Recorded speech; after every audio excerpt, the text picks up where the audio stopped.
meditando en estas últimas semanas, yo me di cuenta de que hay como 10 órdenes principales alrededor de las cuales gira todo el Salmo.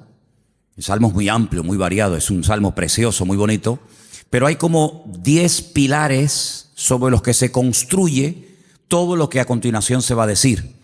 Y esos 10 mandamientos, que yo los llamé así, pues si queréis los volvemos a leer entre todos y así van un poquito recordando lo que se dijo el domingo. ¿Están ahí? Bien, el primero era confía en Dios, confiar en Dios plenamente, sin dudas, confiar en Él. Segundo, hacer el bien. Bien. El tercero, deleitarse en Dios. El cuarto, encomendarse al Señor. Quinto, guardar silencio ante el Señor. Sexto, esperar en Él. Séptimo, dejar la ira. Octavo, desechar el enojo. Noveno, apartarse del mal. Y el último, guardar su camino. De esos 10, ¿cuántos ya tienes claro y estás cumpliendo? ¿Cuántos no estás cumpliendo? ¿Cuál te cuesta mucho cumplir? ¿Cuál no te cuesta nada cumplir? Yo dije que si cada mañana cuando nos levantamos por la mañana, si ese papelito lo ponemos ahí en el cuarto de baño o en la mesa de noche o no sé, en un lugar visible, y cada día cuando nos levantamos por la mañana o cuando nos vamos a acostar durante la noche, los leemos en alta voz, yo pienso que podría ser una buena tarea, un buen trabajo para todos y cada uno de nosotros decir, Señor, ayúdame y dame la fuerza y la gracia para poder cumplir con todos. Habrá momentos en la vida en los que tendrás que esperar en Dios, tranquilo. Habrá otros momentos en los que tendrás que tener autocontrol, dominio propio, como dice la palabra, y no darle lugar a la ira, al enojo, a malas palabras, malas actitudes. Habrá otros momentos en los que se presentarán oportunidades para hacer el bien a alguien, ¿verdad? Habrá otros momentos cuando tendrás que decidir y discernir ese camino, esa amistad, esa persona, ese ambiente no me conviene, por lo tanto me retiro, pongo tierra de por medio, eso es ser sabio. Habrá momentos en los que el Señor no contestará tal vez inmediatamente con la rapidez que tú esperabas que te respondiera y tendrás que entrar en una etapa de espera en Dios. El Señor no dice cuánto, por lo tanto no te precipites, 10 minutos, un día, un mes, espera, simplemente limítate a esperar.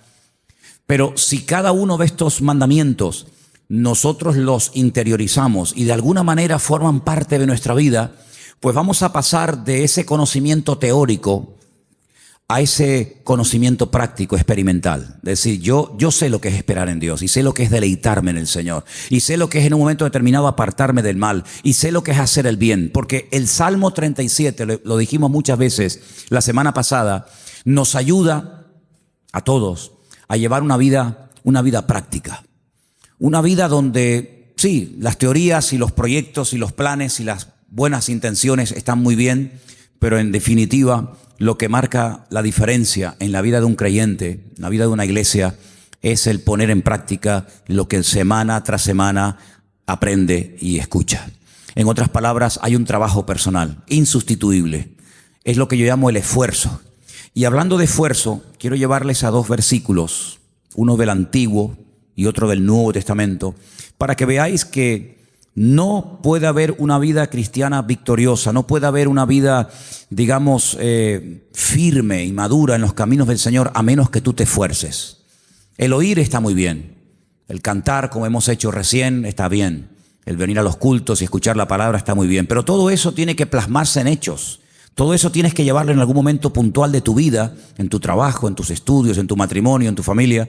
Tienes que llevarlo a la práctica, ¿verdad? Entonces vamos a ver con este texto de Josué capítulo 1, a partir del versículo 6, seguramente ya lo saben hasta de memoria, cómo el Señor le decía a este hombre, Josué, que fue el que sustituyó en el cargo a Moisés, nada más y nada menos, cómo lo animaba a tomar posesión de la tierra. Moisés no entró en la tierra prometida. Podía haber entrado, pero no entró. Y Moisés no se amargó. Moisés no se tiró de los pelos. Moisés no entró en una depresión diciendo tantos años de servicio, lo que yo he tenido que aguantar para después no poder entrar en la tierra prometida. Pero él entendió que el que escoge nuestra vida, el que tiene una voluntad diseñada perfectamente para nosotros es el Señor. Y lo que tenemos que hacer es, como lo he dicho también muchas veces, jugar con la realidad, no con sueños, con planes, sino aceptar la realidad y gozarme en esa realidad y no estar con nostalgias, ni con lástimas, ni con penas, ni con ninguna actitud incorrecta, sino decir, bueno, no voy a entrar en la tierra prometida. Muy bien, no pasa nada. ¿Quién va a entrar, Señor? Josué. Yo voy a preparar, voy a animar, voy a asesorar, voy a aconsejar a Josué para que él termine el trabajo que yo no puedo seguir adelante. Es como cuando el Señor le dice a David, yo sé que tienes muchas ganas de construirme un templo, que por cierto yo nunca le he pedido a nadie que me construya ningún templo. El Señor le decía, ¿pero qué templo me van a construir a mí si el cielo es mi trono y la tierra es el estrado de mis pies? ¿Qué templo me vais a construir? Pero te hace ilusión construir un templo. Pues mira por dónde tú no me lo vas a construir. El hombre que más ganas tenía de hacer algo, el Señor no se lo permitió hacer. Y Salomón, que en ningún momento a título personal demostró que su ilusión en la vida era construir un templo, fue el que lo construyó. Son las cosas de la vida. Pero David no dijo, pues si yo no lo construyo, entonces no lo construye nadie. Como el refrán, ¿no? Ni como ni dejo comer. Ni gano las elecciones. No, eso es otro tema. No lo voy a construir, pero voy a hacer todo lo posible para que mi hijo Salomón, que es el instrumento que el Señor quiere utilizar para construirlo, tenga todo lo necesario. ¿Qué hace falta? Oro. Yo le voy a dar oro, madera, plata. Lo voy a preparar todo. Y se gozó en ayudar a otro a cumplir con su propósito, con el propósito de Dios para su vida. ¿Te das cuenta?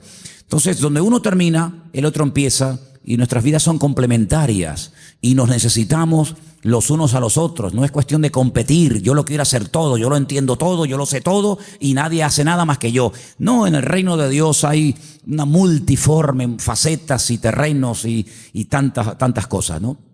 Entonces el Señor anima a Josué a que se mentalice de que Él es el instrumento para tomar la tierra prometida. Pero fíjate lo que le dice Josué capítulo 1. Le recuerda la promesa, versículo 3. Yo os he entregado. Fíjate el tiempo del verbo. Os he entregado. No dice yo os entregaré. No, yo ya lo he hecho. Yo ya he tomado la determinación de entregarles la tierra. Como lo había dicho a Moisés. Todo lugar que pisare la planta de vuestro pie. Y le dice desde dónde hasta dónde. Sin embargo, a pesar de que Dios ya ha determinado y de que el Señor ha decidido que la tierra prometida va a ser tomada para los hijos de Israel, le dice en el versículo 6, esfuérzate, sé valiente, porque tú repartirás a este pueblo por heredar la tierra de la cual juré a sus padres que se la daría. Yo ya lo he hecho, el enemigo está vencido, pero tienes que esforzarte. ¿Quién? Tú tienes que esforzarte, tú tienes que vencer la cobardía, el temor, el miedo, tienes que ser valiente. Vuelve otra vez en el versículo 7, solamente esfuérzate, sé muy valiente para cuidar de hacer conforme a toda la ley que mi siervo Moisés te mandó. No te apartes de ella ni a diestra ni a siniestra, para que seas prosperado en todas las cosas que emprenda. Nunca se apartará de tu boca este libro de la ley, sino que de día y de noche meditarás en él, para que guardes y hagas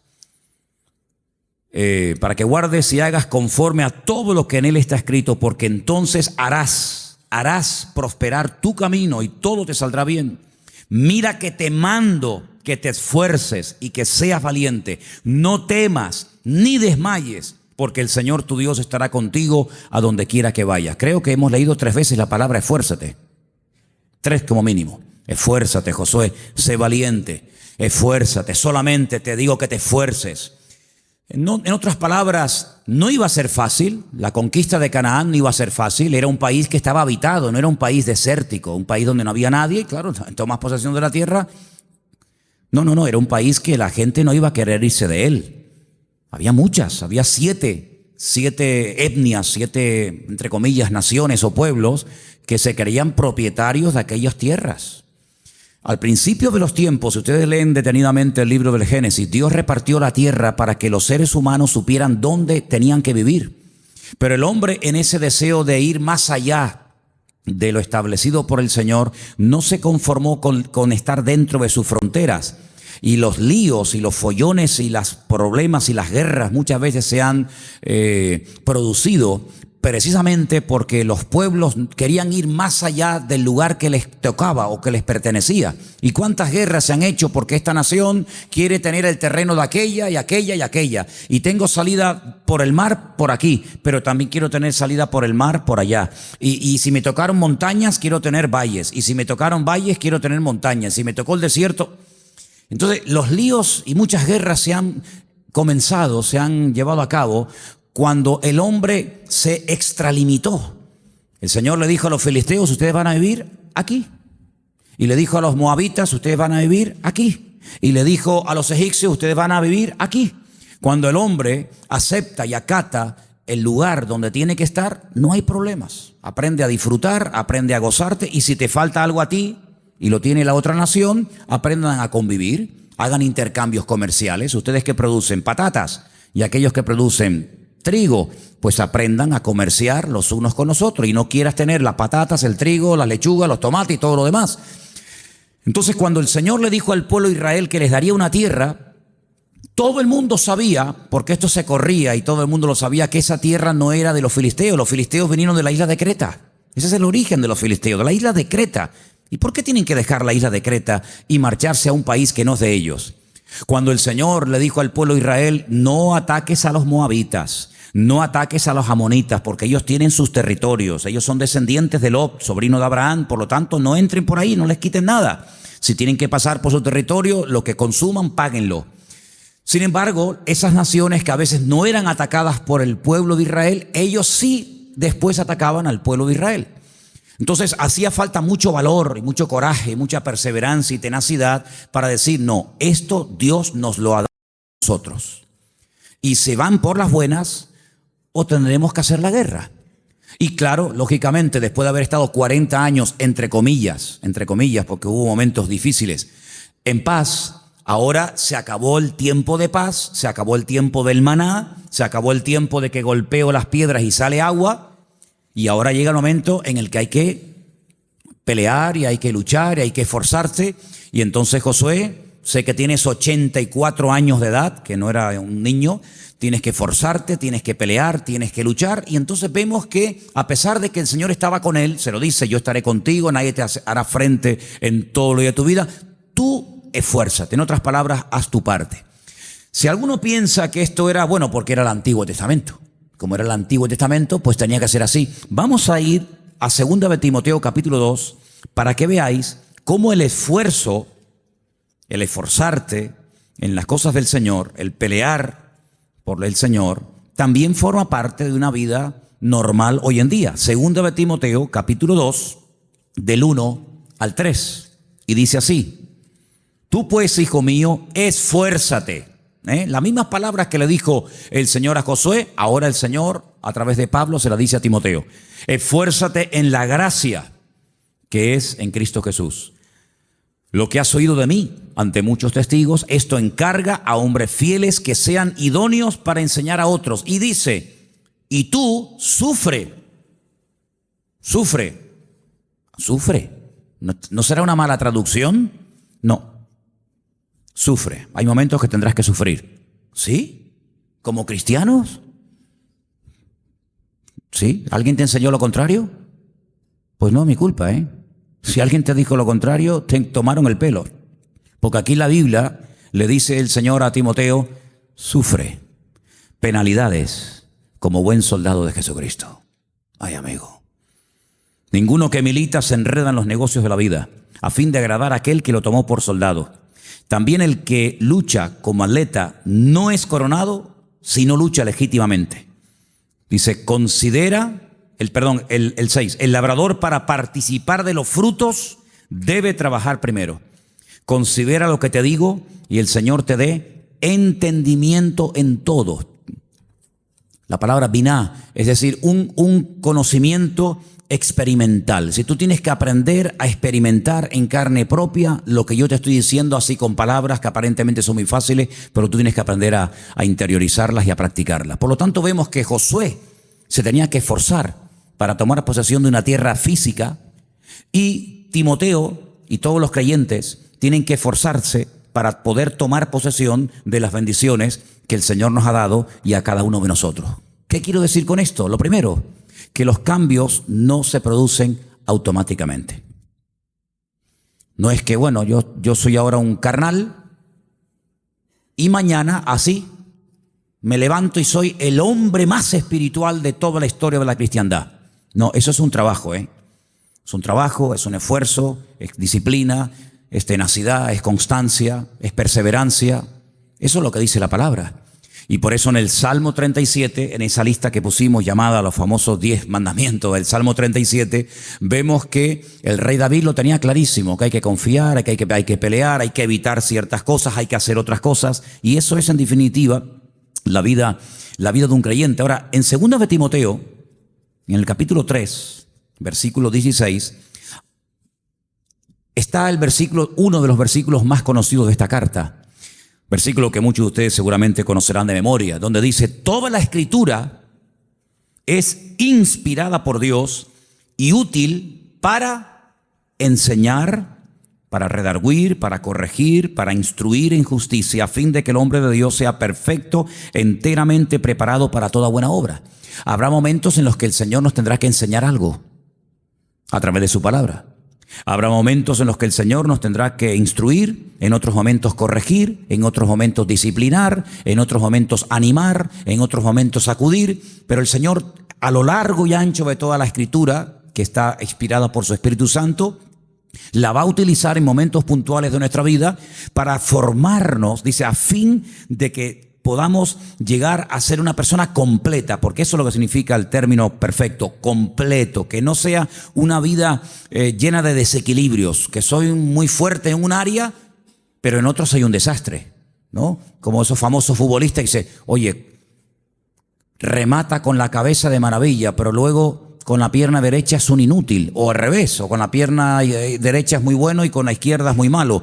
Es muy difícil a veces en el mundo del fútbol encontrar a un futbolista que juega bien con la derecha, con la izquierda, que remate, que defienda. Es muy complicado, sale uno de 1.000.000, si es que sale.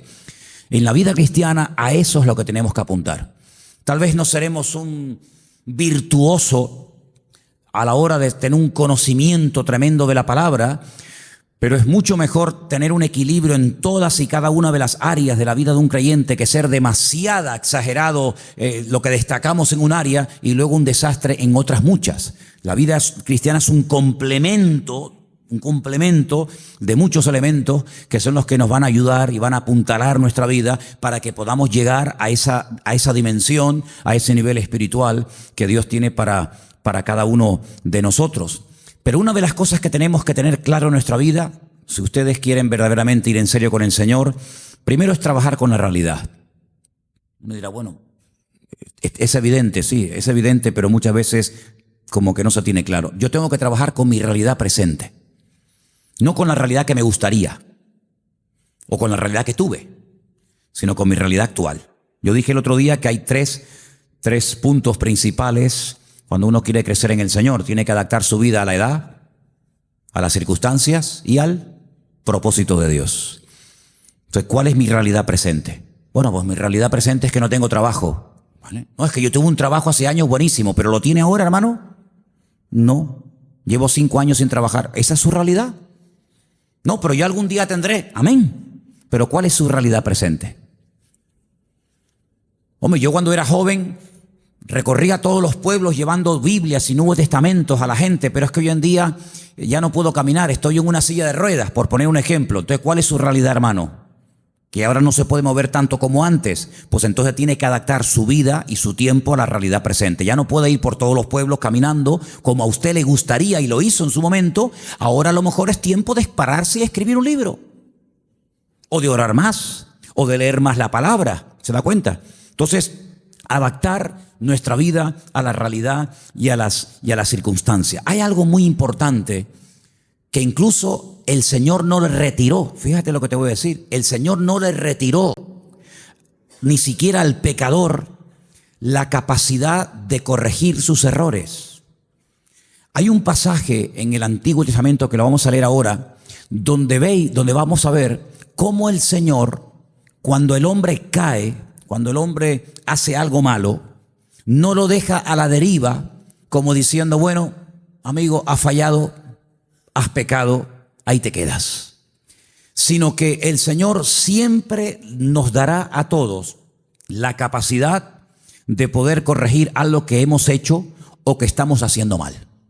Hay un pasaje en Génesis capítulo 4, muy interesante, Génesis capítulo 4, donde hay dos hermanos, Caín y Abel, que saben que ahora las circunstancias han cambiado. Y ahora no puedo acercarme a Dios como mi padre se acercaba hace años atrás o hace tiempo atrás. Ya eso ha cambiado. Ahora es todo a través de sacrificios de animales. Tanto uno como otro lo saben. Y dice la Biblia en Génesis capítulo 4, versículo 3, aconteció que andando el tiempo, una expresión muy interesante porque el tiempo no anda, ¿no? Pero es una expresión, andando el tiempo, Caín trajo del fruto de la tierra una ofrenda al Señor.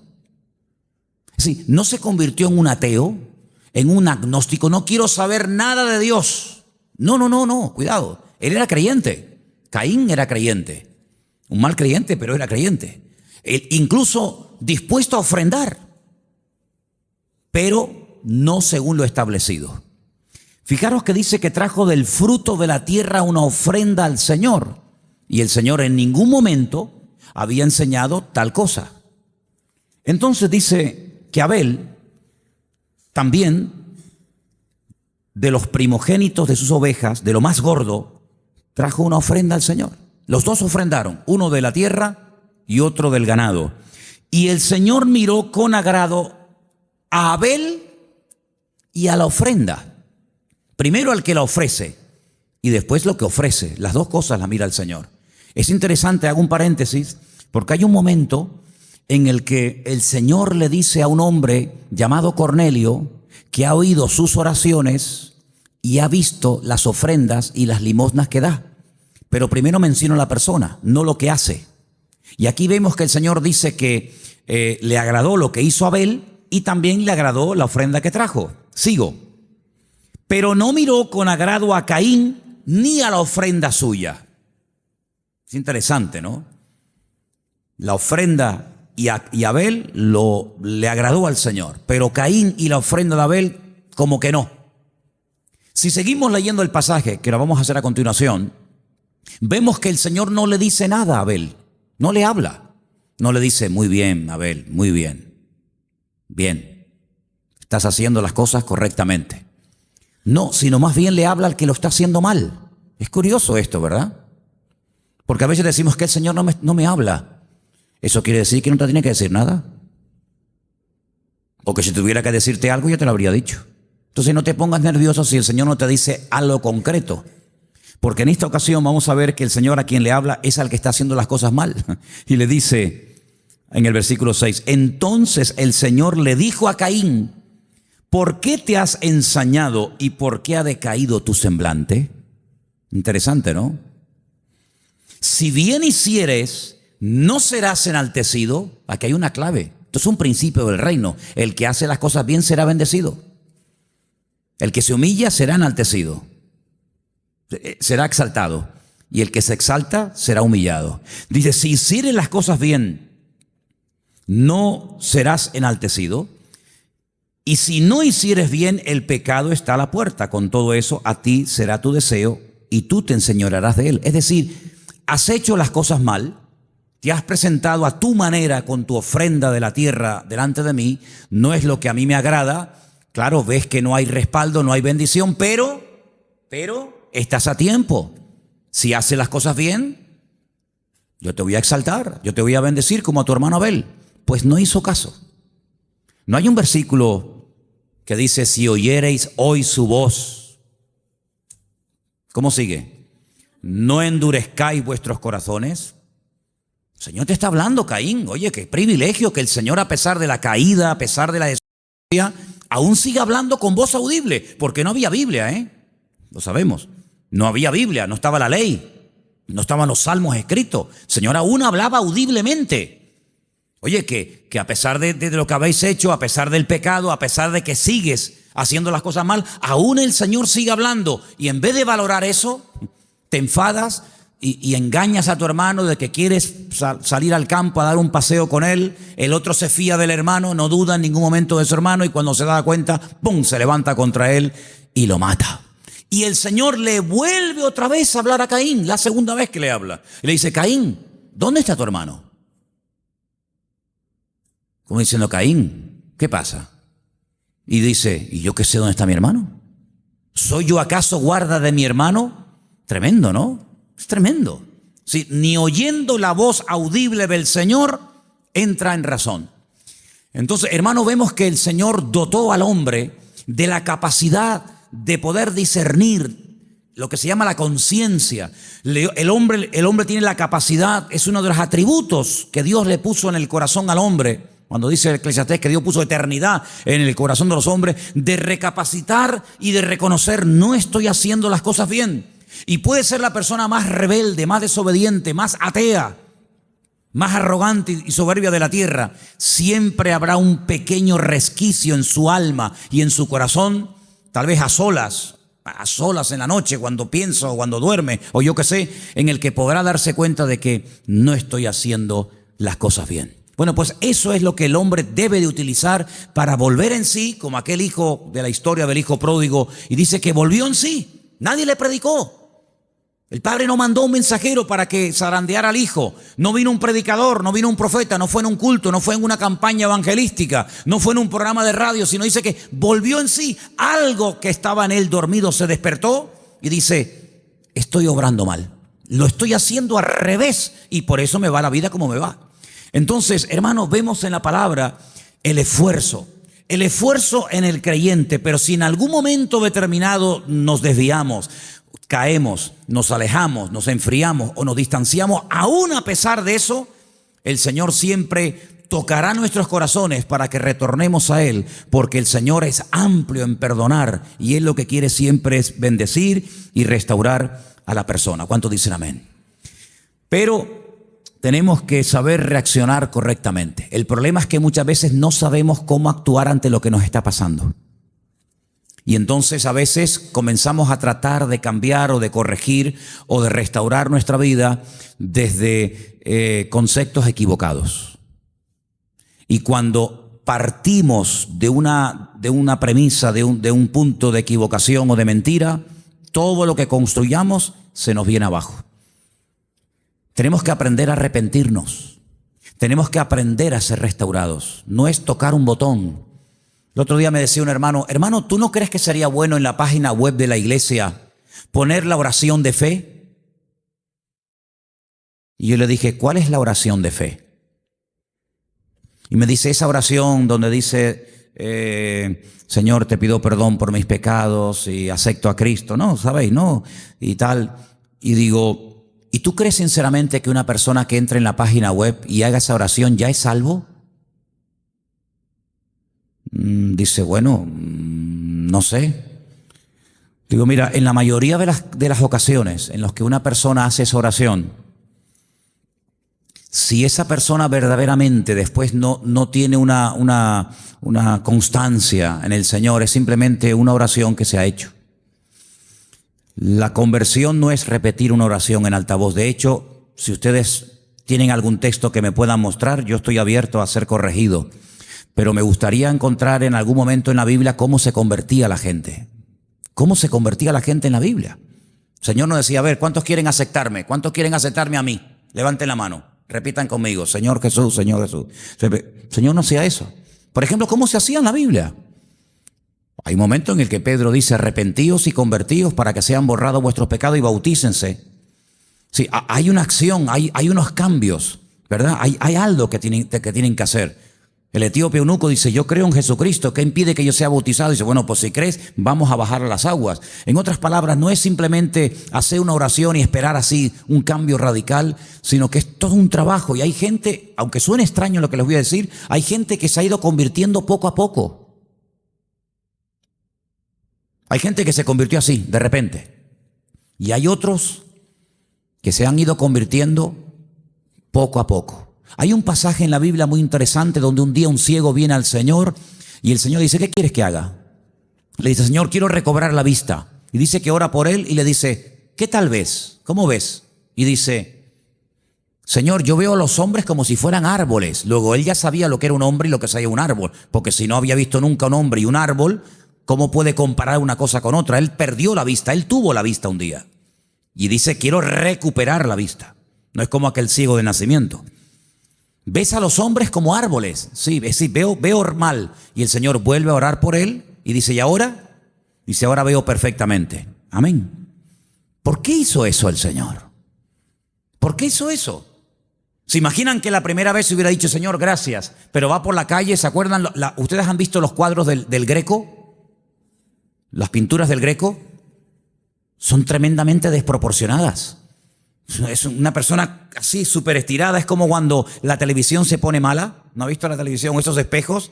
Y dice, ¿por qué? Tenía un nombre muy raro, el Greco, un nombre griego. ¿Por qué es tan largo? Porque él pintaba como él veía. Él veía a un hombre estirado y él lo dibujaba como lo veía. Y tú vas a vivir tu vida cristiana según la visión que tú tienes de Dios. Si tú crees que Dios es así, así tú vas a vivir y así incluso tú vas a orar. ¿Sabes cómo puedes descubrir el nivel de conocimiento que una persona tiene del Señor? Por la forma como ora. Tú óyelo como ora. Y por la forma como ora, con el paso del tiempo te das cuenta que ora según el concepto que ella o él tiene de Dios. Y por eso cuando tú vas a la palabra de Dios te encuentras hombres que tenían una confianza con Dios tan tremenda que hasta dialogaban con Dios cuando se enteran de que Dios va a destruir al pueblo de Israel. Y Moisés le dice, no, ni se te ocurra, ¿cómo vas a hacer eso? ¿Cómo vas a destruir al pueblo de Israel? Y cuando los egipcios se enteren, ¿qué van a decir? Mira, un Dios tan poderoso los sacó de la esclavitud y fue incapaz. No pudo meterlos en la tierra que les había prometido. ¿Qué van a pensar de ti los egipcios? No hagas eso. Lean la conversación de Moisés con el Señor. No hagas eso. Te propongo algo, mátame a mí si quieres. Me matas a mí, pero al pueblo no lo toques. Porque tu nombre, tu fama, tu prestigio puede quedar tocado. Es increíble. Pero el nivel que tenía de comunión Moisés con el Señor, evidentemente no todo el mundo lo tenía. Fíjate que en el Nuevo Testamento hay una persona que ve al Señor cara a cara, lo ve y le dice, si puedes hacer algo por mi hijo. ¿Cómo que si puedo hacer algo por tu hijo? ¿Será si tú puedes creer? Porque había menguado en cuanto a la fe. Había llevado su hijo a los discípulos no habían hecho nada según él. Y automáticamente se lleva una desilusión. Y entonces cuando ve venir al Señor, como él no tiene claro quién es 100% el Señor, le dice, si puedes hacer algo, porque si los discípulos me fallaron y los discípulos son un reflejo de su maestro, pues lo más probable es que el maestro tampoco pueda hacer nada. Entonces si puedes hacer algo, y ahí hay una corrección. El Señor le dice, no, eso no es correcto. Porque él estaba hablando según el concepto que él tenía del Señor, hasta que después dice, Señor, ayúdame en incredulidad, perdóname, ya no sé ni lo que digo. Entonces, cuando uno va a la palabra de Dios, uno encuentra que una de las cosas que el Señor quiere que tengamos claro es que nuestro Dios es un Dios que quiere gozarse en nuestra restauración, en nuestra bendición, y quiere vernos gozosos y quiere vernos bendecidos. ¿Cuántos dicen amén? Esto no es una lotería, hermanos. Bueno, si el Señor me puede echar una manita. A veces ha habido gente que ha venido aquí y te dicen, bueno, yo lo que quiero es que el Señor me eche una mano. ¿Cómo que le eche una mano? Bueno, si Dios puede hacer algo, porque es el concepto mezquino o pobretón que tienen del Señor. Por eso tenemos que saber cómo reaccionar para poder salir. Ahora, ¿cómo se sale de un lío? ¿Cómo se sale de un callejón, entre comillas, sin salida, de una cueva oscura, de una situación que yo digo, yo de aquí no sé ni cómo salgo? Pues te va a chocar mucho lo que te voy a decir.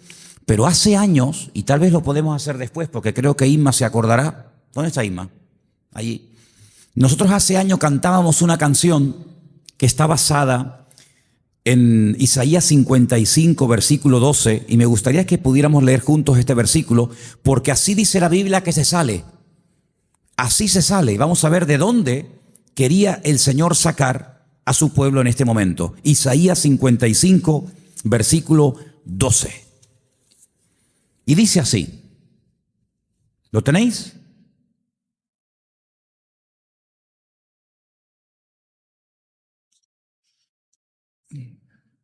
Ahí está, ¿no?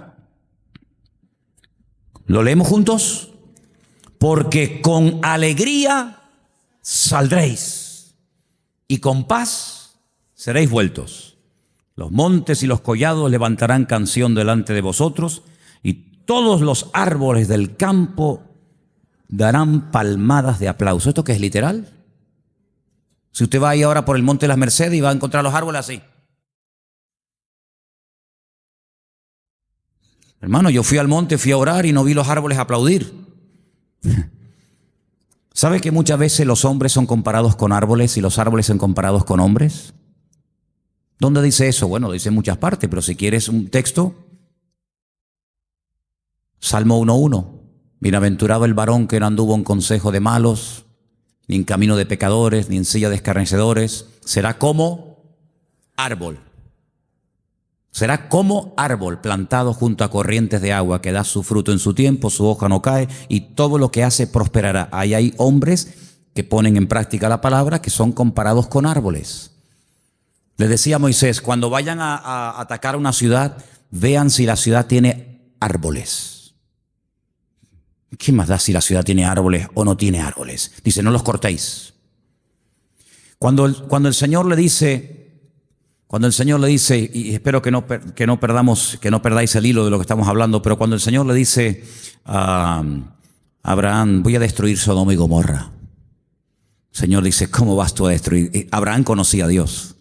Dice, pero ¿cómo vas tú a destruir Sodoma y Gomorra? Y si hay 50 justos,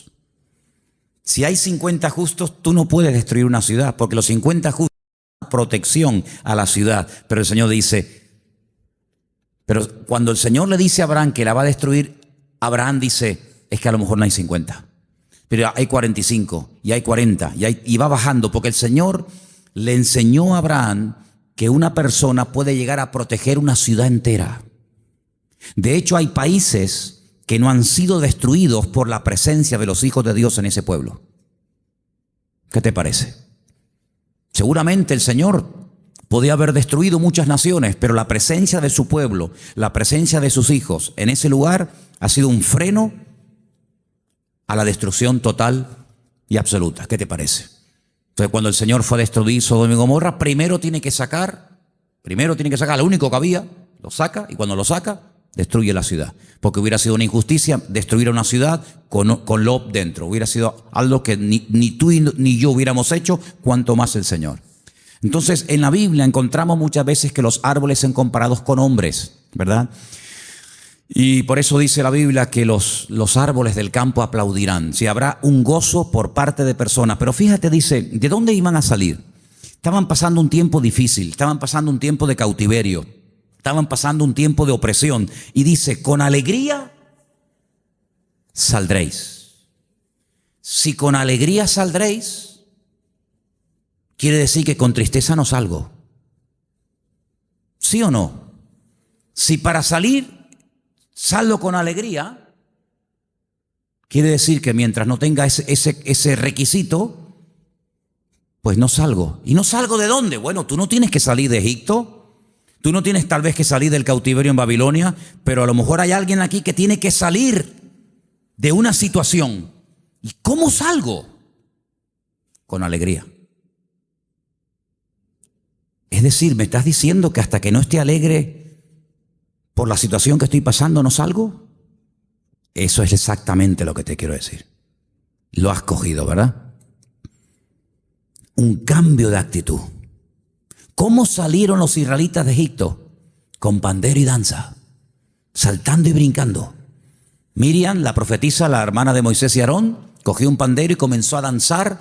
Salieron saltando, brincando, alegres. Porque el pueblo de Dios tiene que marcar una diferencia. ¿Qué es lo que hace la tristeza? Yo dije el domingo pasado, si ustedes se acuerdan, que tratar con el pecado, vencer al pecado no es tan complicado. Si tú cometes un pecado, pides perdón, te arrepientes de verdad delante del Señor, Dios te perdona y olvida. Pero las secuelas, las consecuencias, a veces pueden llevar años. Y es ahí donde el diablo se hace fuerte. No en el pecado, porque el pecado lo has confesado, Dios te ha perdonado, Dios no se acuerda de lo que estás diciendo, pero todavía en tu mente juegan las malas pasadas de tus errores, de tus fracasos. ¿No dice el apóstol Pablo que hay dos tipos de tristeza en el mundo? Lo dice a los Corintios. Dice, hermano, la tristeza según el mundo produce muerte, pero la tristeza según Dios produce restauración. En otras palabras, cuando estoy triste, busco a Dios. Cuando busco a Dios, soy restaurado. Cuando busco al Señor y soy restaurado, automáticamente veo la vida desde un punto de vista diferente y comienzo a experimentar el gozo de la salvación en medio del pozo, en medio de Egipto, en medio de la opresión, en medio de la enfermedad. Y entonces dice que se produce una liberación. Con alegría saldréis, seréis guiados con paz. Y es una actitud que yo tengo que decidir, querer tenerla, porque la tristeza, hermano, mata la fe. La tristeza no te deja pensar con claridad. La tristeza te mete en una cueva y te cierra todas las puertas, te tapa todos los agujeros y no ves salida por ninguna parte. Y por eso el libro de Isaías dice que el pueblo de Dios tiene que aprender a salir con alegría. Tómate esta palabra esta noche. Yo voy a salir con alegría de esta situación. ¿Cuántos dicen amén? Hermanos, ¿cómo salió José de la cárcel? Amargado, que yo te interprete los sueños. Yo no interpreto los sueños a nadie. No, salió con gozo. Cuando los hermanos vinieron, estaban peor sus hermanos que él, que había estado en opresión. Pero él dice, todo esto que aparentemente ha sido una tragedia, todo esto que ha sido aparentemente un desastre, todo esto lo permitió el Señor. Porque al fin y al cabo todos tenemos que venir a Egipto. Yo llegué el primero, ustedes llegaron después. Pero todo ha estado en todo momento controlado y dirigido por nuestro Dios. ¿Cuántos dicen amén? ¿Por qué a veces Dios permite que tengamos fracasos o que las cosas no salgan como yo esperaba? Por una sencilla razón. Porque es el mejor antídoto para vencer el ego. Cuando algo te sale mal, tienes que reconocer que somos seres imperfectos, que dependemos del Señor absolutamente para todo, y el ego es golpeado, y es ahí donde Dios puede comenzar a hacer una obra tremenda en la vida de todos y cada uno de nosotros. Pero lo importante es que yo nunca me desconecte de la realidad en la cual ahora el Señor está tratando con mi vida. El domingo pasado, cuando terminó el culto, le compartí a unas hermanas que se me olvidó decir algo que incluso lo tenía anotado y no sé por qué se me pasó y no lo dije, pero creo que el Señor quiere que lo diga hoy. Porque estamos hablando acerca de cómo salir de situaciones. Estamos hablando de interiorizar y poner en práctica verdades y principios bíblicos. Y hay algo que es fundamental para poder aceptar la realidad y para poder comenzar a ser tratado y bendecido por el Señor. Y quiero llevarles al último texto. Y está en Génesis. Volvamos a Génesis. Capítulo 3. Capítulo 1 es la creación. También el capítulo 2 nos habla acerca de la creación, cómo Dios va poniendo todo en su sitio, todo en orden. Pero cuando llegamos al capítulo 3, amigo, todo cambia. La ruina. El hombre peca, el hombre desobedece, el hombre se desconecta de Dios. Y ahí empiezan unas conversaciones muy interesantes que yo creo desde mi punto de vista que todo lo que Dios habló con Adán y lo que Adán seguramente le contestó al Señor, todo no está ahí, pero lo que el Señor quiere que sepamos sí está ahí. Y hay un momento en el que el Señor en el capítulo 3 le dice a Adán, recién acaba de pecar, recién acaba de desobedecer al Señor.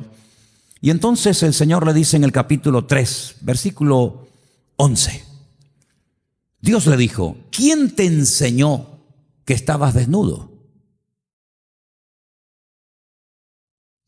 No espera que le responda, le hace otra pregunta y le dice: ¿has comido del árbol que yo te mandé que no comieses? Como diciendo el Señor: si tú te has dado cuenta de que estás desnudo, sin argumentos,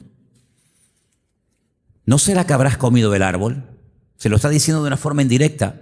Y ahora mira la respuesta del hombre. Es decir, Dios ya le está diciendo que Él sabe la razón. Él sabe por qué te sientes mal. Él sabe por qué te escondes.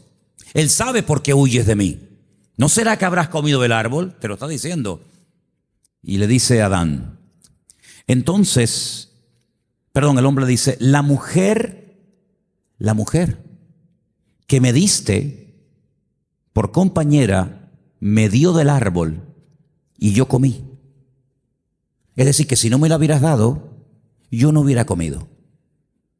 ¿Te das cuenta? A veces cuando uno lee estos textos tan aparentemente sencillos, uno dice: bueno, tiene razón, ¿no? La mujer peca, llega y le ofrece el fruto a su marido, el marido peca, y entonces el marido dice: bueno, aquí hay una transmisión. Yo no fui al árbol y pequé, la que fue ella. Yo estaba haciendo otras cosas. Entonces fue ella la que viene y me da y yo como. Luego, aquí el problema no está en mí, el problema está en ella que... Espera. Pero cuando tú lees el versículo 12, hay algo muy interesante aquí y dice: la mujer que me diste por compañera me dio del árbol y yo comí. ¿En qué tiempo está el verbo comer? En pasado. Yo comí. ¿Sabes que el otro día estaba leyendo este texto y lo comparé con libros y comentarios y no dice yo comí? El tiempo está conjugado en futuro. Dice yo comeré. Es decir, ¿qué me estás diciendo? ¿Me estás diciendo que has comido? Porque el Señor sabe que has comido y que vas a volver a comer. Eso es lo que tú me estás diciendo. Porque es como una desfachatez, ¿no? Como diciendo: mira, lo hice y lo volveré a hacer. No van por ahí los tiros. ¿Por qué el Señor trata con Adán y lo restaura y le da una salida? Porque el Señor le dio una salida, ¿sí o no? Lo primero hay que tomar medidas. Aquí ya no puedes estar. Este ya no es tu terreno. Ya no cumple los requisitos para poder seguir en este nivel. Vamos a bajarte de nivel. Tienes que salir del jardín del Edén. Yo me encargaré de que no vuelvas. Vas a vivir fuera del jardín del Edén, pero puedes seguir teniendo comunión conmigo, podemos seguir hablando, podemos seguir teniendo relación, pero ahora será de una forma diferente y establece, como ya sabéis, el tema de sacrificios. Pero ¿por qué le dice a Adán, yo comeré? Porque Adán lo que le está diciendo al Señor, de una forma indirecta y directa: he perdido el control. Lo volveré a hacer otra vez. Entonces, cuando tú reconoces que ya has perdido el control, cuando tú reconoces que hay algo que se ha apoderado de ti, que ha hecho que comieras y que volverás a comer, y tú lo reconoces, es cuando el Señor dice: entonces vamos a solucionar este tema. Hermano, mientras nosotros nos sentamos fuertes en nosotros mismos, eso que se dice tanto en el mundo, tienes que conocerte a ti mismo. Lo que enseñan las famosas religiones, el budismo, la nueva era, etcétera, que somos poderosos, que lo que tenemos que descubrirnos a nosotros mismos, que tenemos un potencial tremendo dentro de nosotros, que lo que tenemos que hacer es una introspección y descubrir nuestro poder y nuestra sabiduría. No vamos a ninguna parte. Sino que tenemos que llegar a un punto, y la primera bienaventuranza del Sermón del Monte, el Señor dijo: bienaventurados los pobres en espíritu. Y usted dice: ¿y eso qué es? Los que reconocen su bancarrota, su miseria, espiritualmente hablando. Los que reconocen que pequé y volveré a pecar, Señor. Porque aunque te prometa que no lo voy a hacer, lo voy a volver a hacer, a menos que tú me des la fuerza para superar el pecado. Y por eso dice la Biblia: y mayor es el que ahora va a estar dentro de ti que el que viene contra ti. Luego va a venir otra vez a tentarte. Es decir, la capacitación no nace de nosotros mismos, sino que la capacitación viene de lo alto. El mismo apóstol Pablo dijo, no es que nosotros seamos ministros competentes, sino que Él, el Señor, nos ha hecho ministros competentes del nuevo pacto del Evangelio. Entonces, cuando vamos a estos textos que hemos estado estudiando y examinando esta noche, nos damos cuenta de que aquí tiene que haber un principio elemental, y es reconocer que yo sin Dios no puedo. Por ahí hay un versículo que dice, el que piensa estar firme, mire que no caiga. ¿Sí o no? Por ahí hay un pasaje de la Biblia de un hombre que dice, tú tranquilo, que aunque todos estos te abandonen, yo no te abandonaré. Tú conmigo puedes confiar. ¿Cuántos somos? 12 discípulos. Con 11, olvídate, no valen para nada, pero yo estaré contigo hasta la muerte si hace falta. El Señor no le dice nada al resto, pero a este le dice, tú, precisamente tú, que tienes esa excesiva confianza en ti mismo, tú vas a ser el primero en negarme. ¿Quién, yo? Yo nunca te negaré. Le lleva la contraria al Señor. Pero ¿cómo se le puede llevar la contraria al Señor? Demasiada confianza en ti mismo. Solamente sirvió o fueron necesarias unos minutos, unas pocas horas, para automáticamente producirse un distanciamiento entre el Señor y Pedro, de tal manera que se juntó 10 minutos en fuego ajeno con los romanos y automáticamente Pedro ya no era el mismo. Ya no hablaba igual, ya no era exactamente igual, ya se atreve a negar, ya se atreve a apostatar, ya yo no sé de qué me habla, yo no sé quién es ese hombre. Pero previamente, antes de llegar a ese punto, utilizó la espada. Ya me contarás a mí para qué lleva un discípulo una espada. ¿Para qué? Para defender al maestro con una espada. ¿Crees que el Señor necesita tu espada para librarse de la muerte? Pedro, guarda tu espada, porque el que mata, al que espada muere o mata, a espada también muere. ¿O qué te crees? ¿Que el Hijo del Hombre no puede hacer así, venir legiones de ángeles para defenderlo? Si estás tratando de utilizar armas carnales para pelear la buena batalla, y esta batalla no es con espada, no es con ejército, es con el poder de Dios. ¿Te das cuenta? Entonces hay como un proceso, como unas escaleras descendentes que van llevando a Pedro a un punto en el que ya definitivamente niega al Señor y ya dice que sale llorando, amargado, y ya el hombre está destruido. Y es ahí donde el diablo machaca a la gente que peca. No tanto en sí en el pecado, porque el pecado es puntual. Pecaste y ya no estaba pecando, ya no seguía negando al Señor. Ya lo hizo, pero se estaba amargando, y ese es el juego favorito del diablo.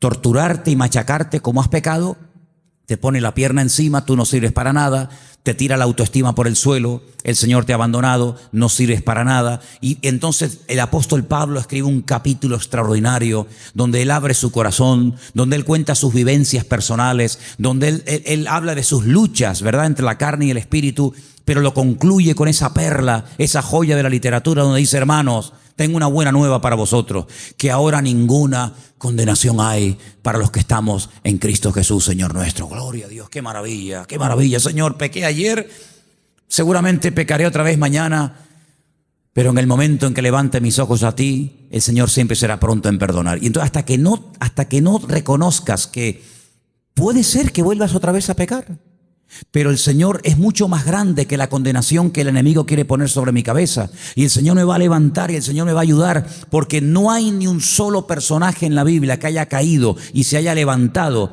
al cual el Señor no haya perdonado. No hay ni uno. Es más, hay personajes en la Biblia que lo que aprendieron cuando aprendieron a levantarse después de haber caído, nunca lo pudieran haber aprendido ni leyendo un libro ni escuchando un mensaje.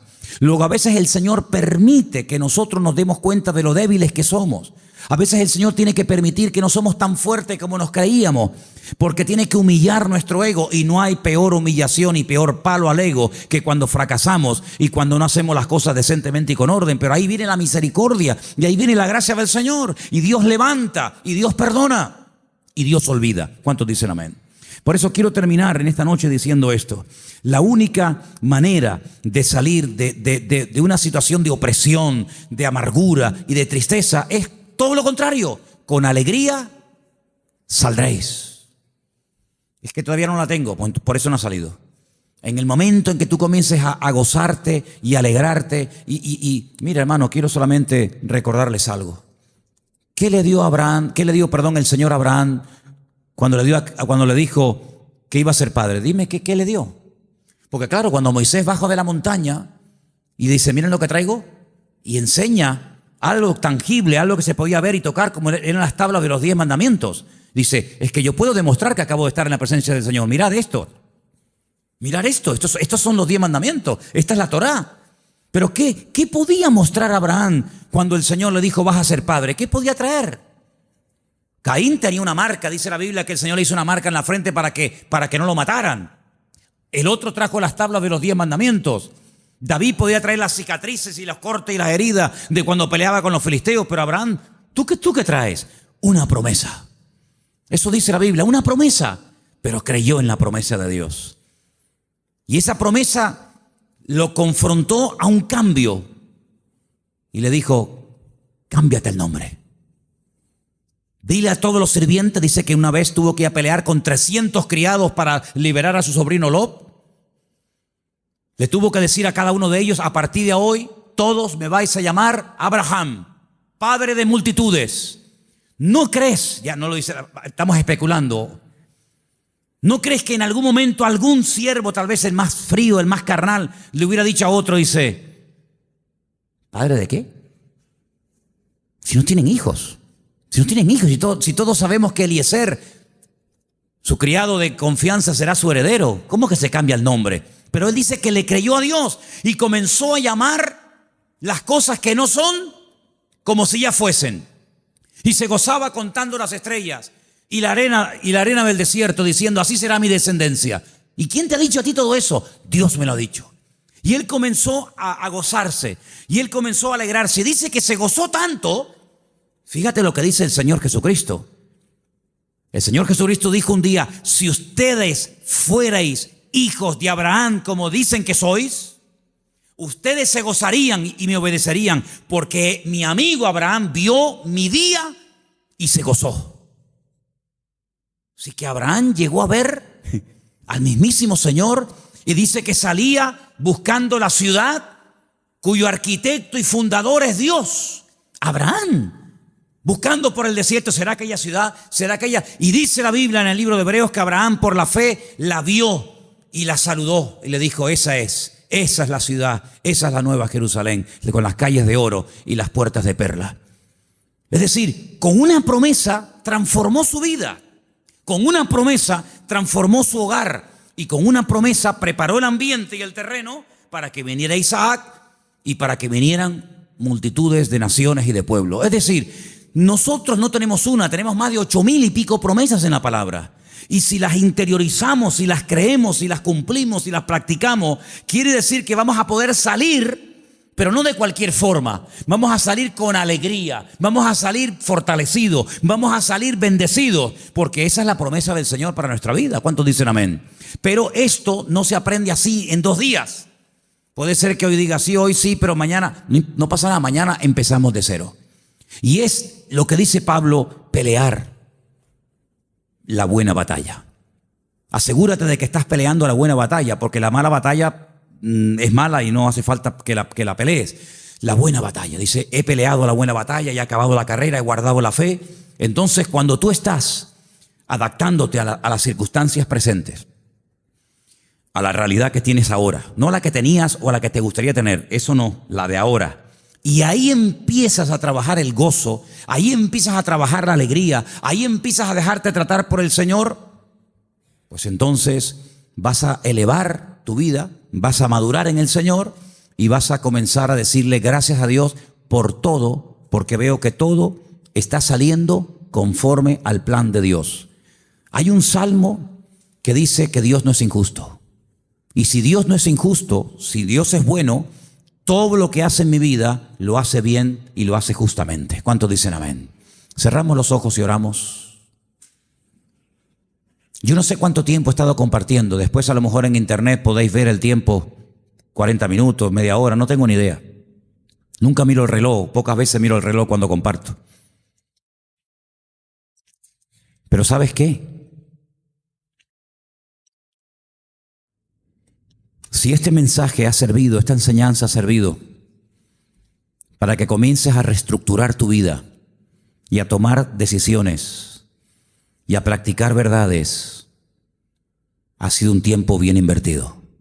Si simplemente ha sido un mensaje más que vas a olvidar dentro de 4 o 5 días y dentro de 4 o 5 días se compartirá otra cosa, hemos perdido el tiempo. Pero yo quiero que le pidamos al Señor en esta noche: Señor, ayúdame a recordar. Y si tienen que volver a escuchar este mensaje, viéndolo otra vez detenidamente, tranquilamente, en casa, en el ordenador, en el móvil o donde sea, para volver otra vez a recordar, hazlo. Pero Señor, te pedimos que tú nos des capacidad de poder retener, de poder aprender y practicar lo que oímos, Señor, y lo que aprendemos cada semana. Son tantas las cosas, tantos los cambios que se tienen que producir en nuestras vidas, pero tu palabra dice que todo lo podemos en Cristo porque Él nos fortalece. Y queremos que tú fortalezcas nuestra vida. Queremos que tú nos ayudes a aprender, a crecer, a madurar, a lo que tengamos que hacer. Señor, ayúdanos y capacítanos. No confiamos en nosotros mismos, en nuestra propia fuerza, no confiamos en ella, Señor. Vana es la ayuda del hombre. No se goce el valiente en su valentía, ni el sabio en su sabiduría. Si alguien se tiene que gozar, que se goce en conocerme y en entenderme. Y eso es lo que queremos, Señor, conocerte. Porque conociéndote vamos a poder vivir vidas victoriosas y vidas bendecidas. Señor, gracias por tu palabra que semana tras semana como martillo golpea el corazón. Y a través de ella tú vas iluminando nuestro camino. Ayúdanos, Señor, a mejorar, a crecer, a madurar, a ir dejando atrás imperfecciones y debilidades y a ir cada día madurando y avanzando paso a paso. Y gracias te damos porque nos podemos gozar, aunque no lo hayamos alcanzado, pero podemos gozarnos por fe de que en el Señor la victoria es mía. Aleluya. Y por fe anticipamos que nuestra vida será una vida próspera y bendecida y alegre, y que el mundo lo verá y podremos compartir lo aprendido con otras vidas, porque así tú lo deseas, Señor. Ponemos nuestra vida en tus manos y te damos gracias por tu palabra en esta noche, en el nombre bendito de Jesús. Amén y amén.